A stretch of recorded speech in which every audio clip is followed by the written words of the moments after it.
Bonjour à tous. Lorsqu'il s'agit d'économiser et de gagner plus d'argent, il existe des tonnes de conseils.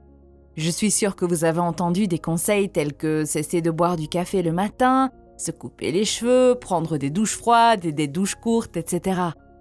Pour être honnête, la plupart d'entre eux ne fonctionnent pas dans la pratique. Ou même s'ils fonctionnent, ils demandent tellement d'efforts et n'ont qu'un impact positif minime.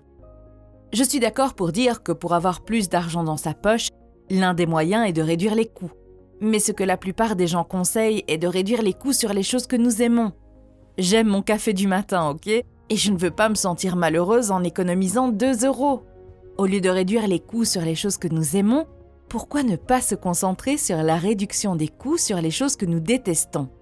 Comme les intérêts que nous payons à la banque, l'assurance voiture, les abonnements mensuels, le loyer, etc.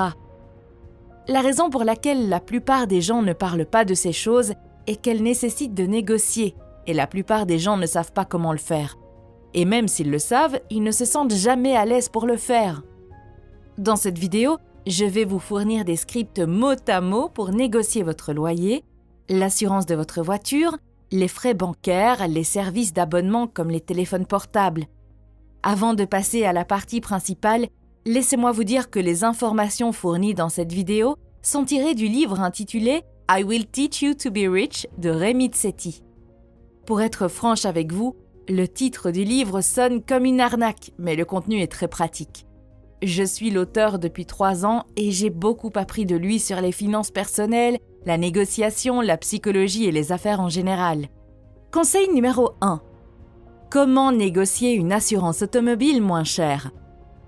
La plupart d'entre nous choisissent une fois un tarif pour leur assurance automobile, puis ne le regardent plus jamais. Négocier une assurance auto moins chère consiste surtout à suivre l'évolution des tarifs et à s'assurer que vous tirez tous les avantages de votre assurance. Cela semble être beaucoup de travail, mais les économies sont substantielles. Voici donc 3 choses que vous devez faire avant de négocier. Premièrement, vous devez vérifier si vous avez le bon montant de couverture. Deuxièmement, déterminer le type de couverture dont vous bénéficiez actuellement et le montant que vous payez. Troisièmement, il est temps de commencer à faire le tour du marché. L'auteur recommande le téléphone car vous pouvez généralement convaincre le représentant de vous parler d'offres que les sites web ne proposent pas. Voici donc un script simple. Bonjour, j'aimerais négocier une assurance. Une autre compagnie d'assurance me propose de m'assurer pour X € de moins. J'aimerais savoir si vous pouvez me proposer une meilleure offre, s'il vous plaît. Attendez leur réponse. Si vous obtenez le tarif le plus bas, ou même si vous ne l'obtenez pas, vous pouvez recentrer les négociations et commencer à demander les offres cachées dont beaucoup d'assureurs automobiles ne vous parlent pas. Voici les 8 bonnes questions à poser pour découvrir les offres cachées. 1. Combien pourrais-je économiser si j'assure ma voiture et ma maison chez vous? Certains assureurs vous feront des réductions si vous assurez votre maison par leur intermédiaire, en plus de votre voiture. 2. Vérifions ma voiture. Je sais que d'autres compagnies offrent des rabais pour des caractéristiques comme les freins anti-blocage. Qu'en est-il pour vous? Peu de gens le savent, mais de nombreuses compagnies d'assurance automobile offrent de meilleures primes si votre voiture possède des dispositifs de sécurité tels que des freins anti-blocage, des airbags et 4 roues motrices. 3. Qu'en est-il des rabais de renouvellement? Que pouvez-vous me proposer comme rabais pour une adhésion à long terme? Leur rappeler le fait que vous cherchez à être un client à long terme vous avantage. 4. Est-ce que je paie pour l'assistance routière? Pour quels autres avantages supplémentaires dois-je payer? Bien souvent, vous n'avez pas besoin de certains avantages comme l'assistance routière. En vous débarrassant de ces avantages, vous pourriez obtenir un bon rabais. 5. Qu'en est-il des réductions pour mon employeur? Dites-leur le nom précis de votre employeur. Certains employeurs s'associent à des compagnies d'assurance automobile afin d'obtenir des tarifs avantageux pour leurs employés. Vérifiez si votre entreprise le fait. 6. Puis-je économiser de l'argent en payant d'avance toute mon année? De nombreux assureurs offrent d'énormes réductions sur les assurances si vous payez d'avance pour une année entière. 7. Quel genre de réduction pour faible kilométrage offrez-vous? Si vous prenez le bus ou le vélo pour vous rendre au travail plus souvent que vous ne conduisez, vous pourriez avoir droit à un rabais pour faible kilométrage auprès des compagnies d'assurance automobile. 8. Certaines compagnies d'assurance offrent des rabais pour les professionnels à faible risque. Demandez-leur quel genre de taux compétitif elles offrent. Les compagnies d'assurance prennent en compte de nombreux éléments lorsqu'il s'agit de déterminer votre taux, y compris votre emploi. Conseil numéro 2. Réduisez vos frais de téléphone portable. Les compagnies de téléphonie cellulaire ont ce modèle commercial très curieux qui consiste à acquérir des tonnes de clients par des moyens très coûteux, puis à les traiter de manière horrible. Pourtant, même elles savent qu'il est moins cher de conserver un client existant que d'en acquérir un nouveau. Vous pouvez utiliser ce coût d'acquisition d'un client en votre faveur. Voici comment. Premièrement, trouvez des forfaits comparables pour votre utilisation auprès d'autres compagnies de téléphonie cellulaire. Deuxièmement, appelez votre compagnie de téléphonie mobile actuelle. Soyez gentil et demandez-lui quels sont les meilleurs plans qu'il peut vous offrir. Voici un script que vous pouvez utiliser. Vous ? Bonjour, j'ai regardé mon forfait et il devient assez cher. Pourriez-vous me dire quels autres plans vous avez qui me permettraient d'économiser de l'argent ?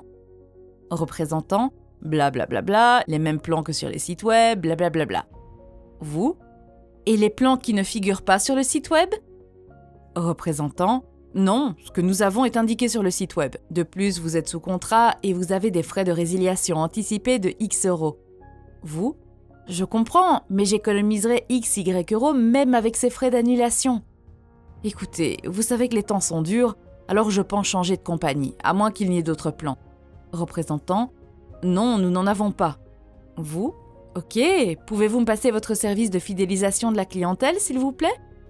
Lorsque vous arrivez au service de fidélisation de la clientèle, demandez la même chose. C'est à ce moment que vous sortez vos recherches sur les autres services proposés. Si leur concurrent propose quelque chose pour 10 euros de moins, dites-le lui. Cela représente une économie de 120 euros par an, mais vous pouvez faire plus. Vous, écoutez, vous savez que les temps sont durs et que je dois obtenir une meilleure offre pour rester avec vous. Vous savez, et je sais que le coût d'acquisition de vos clients se chiffre en centaines d'euros. Il est logique de me garder comme client, alors que pouvez-vous faire pour me proposer ce plan à moindre coût ? Vous pouvez utiliser cette technique sur pratiquement tous les abonnements que vous payez. Les entreprises veulent garder leurs clients et sont prêtes à négocier. Mais comme la plupart des gens ne le font pas, elles laissent de l'argent sur la table. Remarquez que vous n'avez pas dit « Pouvez-vous me proposer une formule moins chère ?» car les questions du type « oui, non » reçoivent toujours une réponse négative lorsque vous vous adressez à un représentant du service clientèle. Vous avez également invoqué le coût d'acquisition du client, ce qui est significatif pour les représentants de la fidélisation. Enfin, il est très utile d'être un client apprécié qui est là depuis longtemps et qui mérite d'être bien traité. Une petite remarque ici. Les gens ont peur, s'ils poussent trop fort pendant la négociation, de se retrouver au service des annulations sans vraiment le vouloir. Il y a 2 choses à retenir de la négociation. 1. Vous avez une position beaucoup plus forte si vous êtes réellement prêt à renoncer et à passer à un autre plan. Et 2. Votre compte ne sera jamais annulé tant que vous n'aurez pas dit le dernier mot. Vous pouvez négocier pendant 3 heures et vous retirer si vous le souhaitez. En d'autres termes, vous n'avez pas grand-chose à perdre, mais beaucoup à gagner. Conseil numéro 3, négociez votre loyer. Le loyer est la dépense la plus importante pour la plupart des gens, mais ils n'envisagent jamais de le négocier à la baisse. Avant de le faire, voici 5 règles que vous devez suivre. Règle numéro 1, sachez ce que vous voulez. Si vous entrez dans une négociation de loyer sans avoir un chiffre, le loyer que vous voulez, vous êtes à la merci du propriétaire. C'est à lui de déterminer combien d'argent il doit vous facturer chaque mois afin de maximiser ses profits. C'est pourquoi vous devez connaître le chiffre exact que vous voulez obtenir lors de la négociation du loyer. Pour vous aider à trouver un bon pourcentage, consultez plusieurs sites web afin de comparer le prix moyen d'un appartement similaire au vôtre dans un quartier similaire. Cela vous aidera à déterminer un pourcentage de réduction de loyer solide. La négociation du loyer ne doit pas seulement porter sur le montant que vous payez en espèces à votre propriétaire. Vous pouvez inclure d'autres éléments tels que un parking gratuit, unité de stockage gratuite, un garage, frais partiellement payés et dépôt de garantie, frais pour animaux domestiques, etc. Même si vous ne pouvez pas obtenir le loyer exact que vous souhaitez, vous pouvez toujours négocier ces autres caractéristiques et économiser de l'argent. Lorsque vous savez ce que vous voulez, vous pouvez non seulement communiquer de façon claire avec votre propriétaire, mais aussi lui démontrer pourquoi il devrait accepter vos conditions. Règle numéro 2. Offrez quelque chose en retour. Bien sûr, vous ne pouvez pas vous contenter de dire « je veux réduire mon loyer de 100 euros par mois ». Vous devez être prêt à offrir quelque chose en retour. Que veut vraiment votre propriétaire? De l'argent, bien sûr, mais si vous creusez un peu plus, vous verrez que vous pouvez offrir beaucoup plus. L'objectif est de lui donner quelque chose dont il ne se soucie pas en échange de quelque chose dont il se soucie. Et voici quelques éléments pour lesquels de nombreux propriétaires seront ravis de baisser les loyers. Payer des mois à l'avance, signer un bail prolongé, offrir de prolonger le préavis de résiliation de 30 jours à 60 ou 90 jours, proposer de céder votre place de stationnement si vous n'avez pas de voiture. Le propriétaire peut faire payer un autre locataire pour un espace supplémentaire. Promettez de ne pas fumer dans l'appartement. Cela permettra au propriétaire d'économiser de l'argent lorsque vous déménagez. Promettez de ne pas garder de chats, même s'ils sont autorisés. C'est une autre dépense de nettoyage pour le propriétaire. Si vous savez ce que vous voulez et que vous savez ce qu'ils veulent, les chances de réussir votre négociation augmentent considérablement. Règle numéro 3. Sachez quand négocier. Le timing est important lorsqu'il s'agit de négocier votre loyer. Comme toute autre marchandise, les appartements connaissent des périodes de faste et de famine. Il y a des périodes où le marché est favorable aux acheteurs et où le propriétaire a beaucoup de logements vides à louer. Puis, il y a des périodes où les locataires frappent littéralement à leur porte pour obtenir un appartement. Savoir quand négocier son loyer est crucial pour amener votre propriétaire à accepter une baisse de loyer. La plupart du temps, votre propriétaire ne veut pas vous perdre, car si vous déménagez, il doit trouver quelqu'un, nettoyer l'appartement, et s'il y a quelque chose de cassé, il doit finalement le réparer pour le nouveau locataire. Tout cela représente un coût et un effort supplémentaire. C'est pourquoi votre propriétaire préfère vous garder. Si vous négociez un bail en cours, l'auteur recommande de négocier 2 à 3 mois avant l'expiration de votre bail. À l'approche de l'expiration de votre bail, le propriétaire voudra faire tout ce qu'il peut pour vous garder comme locataire. C'est pourquoi c'est le moment idéal pour négocier votre loyer actuel. Si vous négociez un nouveau bail, le meilleur moment pour le faire est pendant les mois d'hiver. C'est une période où il est notoirement difficile pour les propriétaires de remplir les appartements. Déménager, ça craint de toute façon. Mais si vous ajoutez la neige, la glace et le froid, cela devient encore plus difficile. Règle numéro 4. Ayez le bon scénario. Quand vient le moment de négocier, c'est assez simple. Il suffit de parler avec votre propriétaire, idéalement en personne, de lui rappeler que vous êtes un bon locataire et de lui demander une baisse de loyer. La clé de toute négociation est d'être poli mais ferme dans votre demande. Voici un exemple de scénario que vous pouvez suivre. Vous. Bonjour, j'aimerais baisser mon loyer de 100 €. Propriétaire. Je ne pense pas pouvoir le faire à cause de blablabla. Vous. J'ai comparé le loyer d'appartements similaires dans ce quartier et ils sont tous 10% moins chers que ce que vous me demandez. J'ai été un bon locataire, j'ai toujours été à l'heure avec mes paiements l'année dernière. Je détesterais ne pas renouveler mon bail à cause du loyer, mais je suis prêt à le faire. Que pouvez-vous faire pour moi? Si votre propriétaire est d'accord, félicitations, vous venez de réduire votre loyer pour l'année. Votre propriétaire peut cependant être ferme sur le fait qu'il ne peut pas modifier le loyer.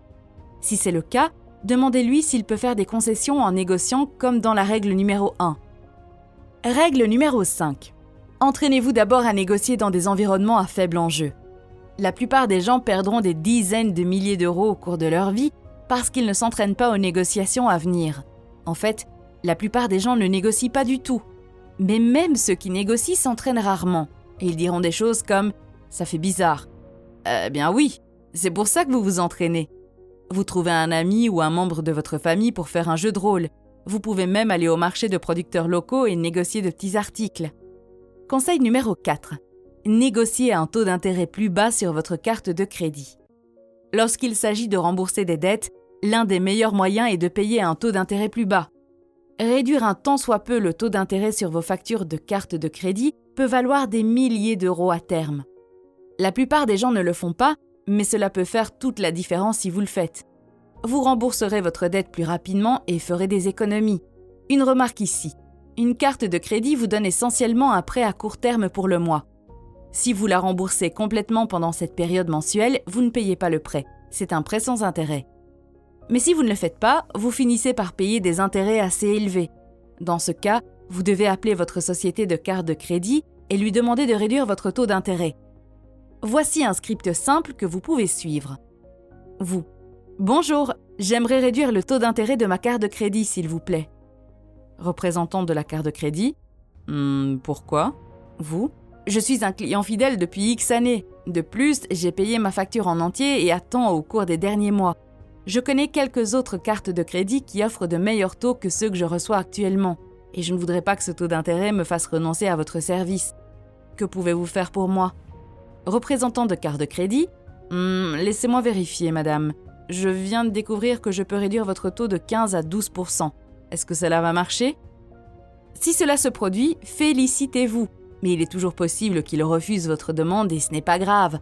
Dans ce cas, vous avez 3 possibilités. 1. Persister. Les banques paient des centaines d'euros en frais d'acquisition de clients et ne veulent pas vous perdre. Si vous êtes suffisamment persévérant et que vous faites en sorte qu'il leur soit difficile de refuser, vous obtiendrez ce que vous voulez.